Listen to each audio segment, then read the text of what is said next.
नवगोट जी दरगाह दीनपुर में इस्लाहुल मुस्लिमीन की बॉडी की चूंड कई वई।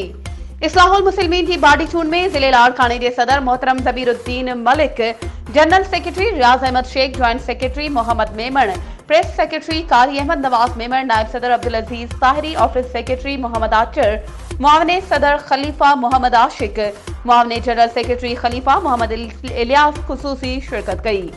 अब्दुल अजीज ताहिरी जी सरबराही में 10 ब्रांचन की चूंड कई वई, जैमें गोठ दीनपुर, गोठ पीचर कलहोड़ो, गोठ दोदो कलहोड़ो, गोठ नए दीनपुर, गोठ हसन कलहोड़ो, गोठ जाड़ू कलहोड़ो, गोठ रमजान कलहोड़ो, गोठ समणु, गोठ मोहम्मद सादिक, गोठ फैज मोहम्मद बेलाई में थी गुजरी।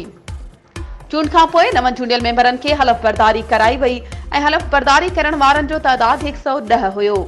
चूंड खां पाकिस्तान ऐं पूरी दुनिया लाइ दुआ घुरी वई ऐं लंगर पिण तक़सीम कयो वियो। उन मौक़े ते मुक़ररीन पिण ख़िताब कयो ऐं चयो त इस्लाहुल मुस्लिमीन पूरी दुनिया में इस्लाम जो पैगाम पहुचाए रही आहे ऐं इस्लाहुल मुस्लिमीन पंहिंजे दीन जो कम सरअंजाम ॾेई रही आहे। वधीक ख़बरुनि ऐं अपडेट्स जे लाइ असांजे चैनल खे सब्सक्राइब कयो ऐं हा, बेल आइकन खे प्रेस करण न विसारिजो त जीअं असांजी हर नई अचण वारी वीडियो तव्हां ताईं पहुची सघे।